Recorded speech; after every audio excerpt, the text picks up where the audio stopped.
La religión en la antigua Grecia.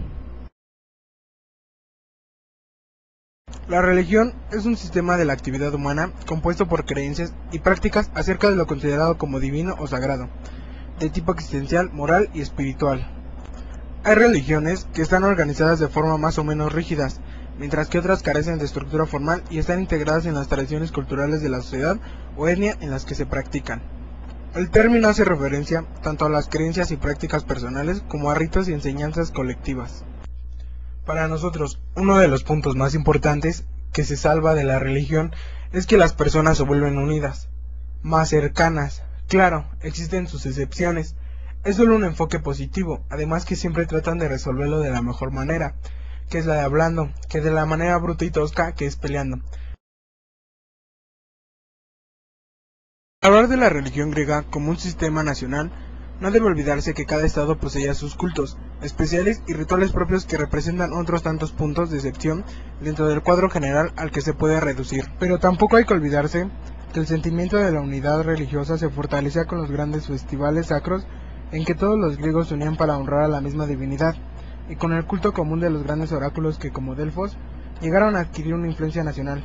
Parece justo el ver en la evolución del panteón griego, como parte de la herencia transmitida desde los orígenes arios, la personificación de varios objetos y fenómenos naturales, tales como el sol, la aurora y otros como los mencionados, que de un modo emiten y con una universal constancia se ofrecen a la contemplación del hombre primitivo. Estas fuerzas así fueron adquiriendo un nombre en específico. Por ejemplo, Zeus, a quien se le situaba en Dodona y en Olimpia, Hera en Samos y en Argos, Atenea en Atenas, etc. Pero este proceso de humanización fue expuesto por los poetas, que son en mucho culpable de la modelación definitiva que asumió la creencia popular. Los griegos eran politeístas, adoraban a muchos dioses. Entre los más principales se encuentran Zeus, Hera, Atenea, Apolo, Artemisa, Hermes, Dionisos, Demeter, Persefone, Poseidón, Afrodita, Hefastos, Ares y Hesta. Zeus, como el dios principal, era el rey de los dioses y gobernante del monte Olimpo, dios del cielo y el trueno, hijo menor de los titanes Crono y Rea. Los símbolos incluyen el rayo, el águila, el roble, el cetro y la balanza, hermano y marido de Hera, aunque tuvo muchos amantes. A continuación de los dioses venía una hueste de deidades inferiores. A grandes rasgos se les puede clasificar del siguiente modo: 1. Los mensajeros o servidores de las divinidades principales. 2. Deidades del campo. 3. Deidades marítimas. 4. Personificaciones de ciertas fuerzas morales. Y 5. Los héroes. Los griegos recurrían a los dioses para todos los propósitos de su vida diaria, mediante la oración y el sacrificio. Había muchas ceremonias religiosas, públicas como privadas, que requerían especial cuidado o pericia para su recto desempeño y en las que acabó por intervenir necesariamente un sacerdote especial, llamado hiereis. Este sacerdocio llegó a hacerse hereditario en ciertas familias, como en Atenas, que estuvo a cargo de la familia Etioptades. Conviene advertir que los sacerdotes, ya fuese su oficio, hereditario o de elección, nunca formaban una casta aparte de la comunidad social. No había nada que se le pareciera a la iglesia, tal como hoy la entendemos, erigida frente a un estado civil, a que sin duda contribuyeron por mucho al aislamiento de las diversas comunidades griegas entre sí y la variedad de los cultos.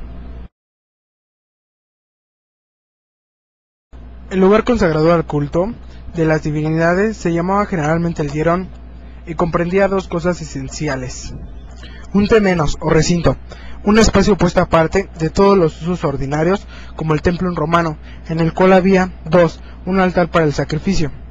Cuando, además, se va a construir un templo propiamente tal, un edificio al caso, este ofrecía como sitio principal un naos o sagrario, en que se conservaba la imagen de la deidad y que generalmente daba el frente al este.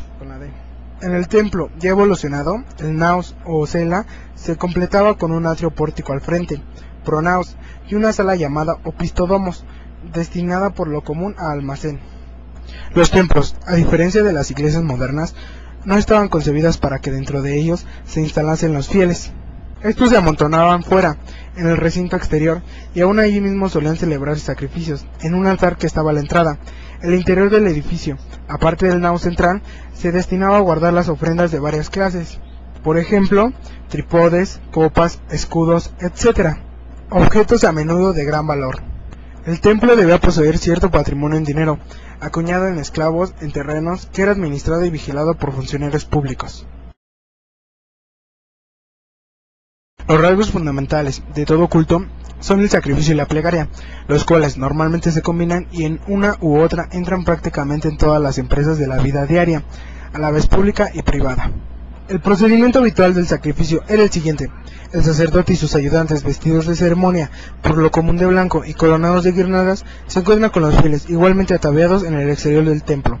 La víctima, oveja o buey, que trae consigo el adorador, también lleva puesto una guirnalda. La compañía es purificada con agua santificada, al contacto de un tizón sacado del fuego del altar. El sacerdote impone un silencio sacro, y luego se recitan las plegarias del caso.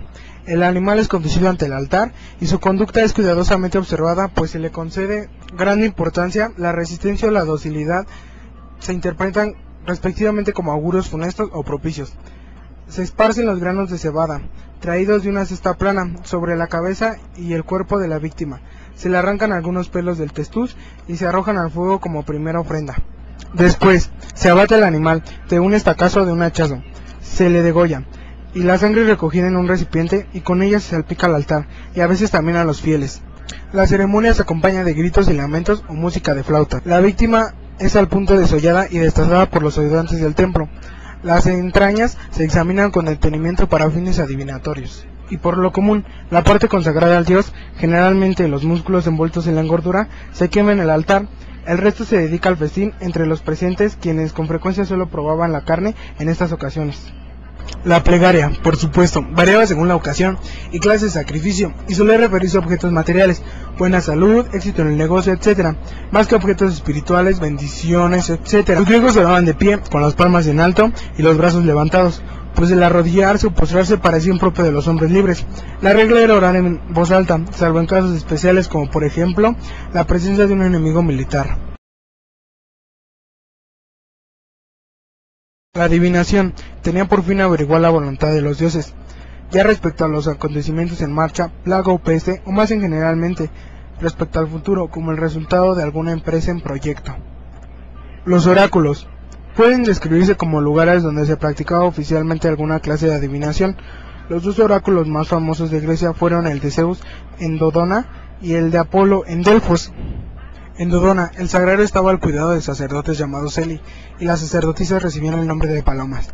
En el origen, las respuestas de este oráculo consistían en el rumor y zumbido del viento entre los robles sagrados. Más tarde se dispuso cierto sistema de vasos de bronce, de que la brisa arrancaba sonidos especiales, los cuales sin duda eran traducidos o interpretados por los sacerdotes conforme a alguna clave secreta. En Delfos, la sacerdotisa Pitia o Pitonisa expresaba las respuestas, las cuales eran aderezadas después por los profetas y redactadas por lo común en versos hexámetros.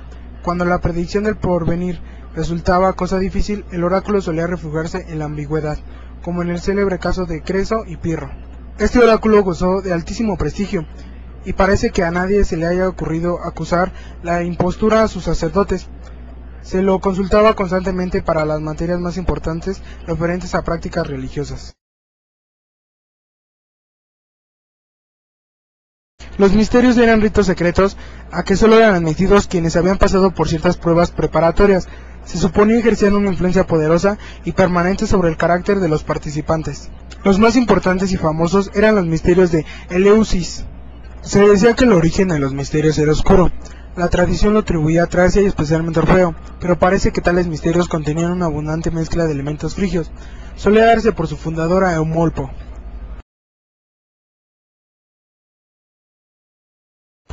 Los festivales religiosos, que ocupaban mucho lugar en la vida griega, pueden clasificarse de muchos modos, según sus rasgos principales, atléticos, musicales, dramáticos, o según los auspicios que presidían de su celebración.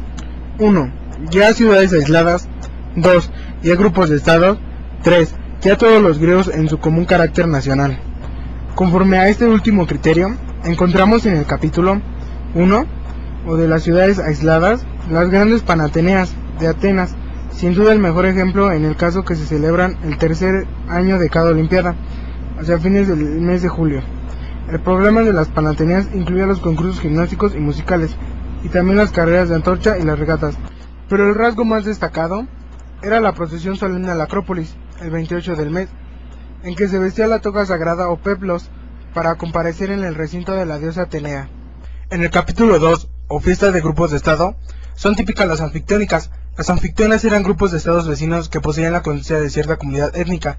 Su gente se reunía en fechas previstas para rendir culto a alguna divinidad, como el Apolo de Delos, según la descripción del conocido himno homérico, y especialmente el Apolo de Antela, lugar cercano a las Termópilas, y más tarde el de Delfos. Los festivales nacionales del grupo 3 eran por excelencia 4 predominantes en toda Grecia. A. Las olímpicas en Pisa, Elida. B. Las píticas en Crisa, Focida. C. Las nemeas en Argólida. D. Las ísmicas en Corinto. De estas, las olímpicas y las píticas se celebraban cada 4 años, y las nemeas e ísmicas cada 2 años. La institución de las tres últimas no parece anterior al siglo VI a.C. Las olímpicas, en cambio, pretenden datar del año 776 a.C., fijado, según hemos visto, como el principio de la era griega. Los festivales eran organizados por Elis, cuyo privilegio alguna vez fue diputado por Pisa, y su escenario era el recinto sacro de Zeus, llamado Altis, en la confluencia de los ríos Cladeo y Alfeo. En Altis, más confluencia de los ríos. El Altis, más tarde, estaba rodeado por una muralla en que se abrían varias puertas, y el cuerpo principal del edificio encerrado por la muralla era el templo mayor de Zeus, al lado sur, donde se veía la famosa estatua sedente del dios, labrada en oro por el escultor Fidias. Aparte del interés estrictamente atlético, el festival tenía cierto aspecto de feria internacional, en que, por ejemplo, un autor como Heródoto, según de él se cuenta, tenía ocasión de publicar su obra, leerla en público y así lanzarla a las librerías, o un publicista, cualquiera podía dirigirse a los auditorios para explicar sobre algún tema de interés nacional. Así las oraciones panegíricas de Lisias e Isócrates.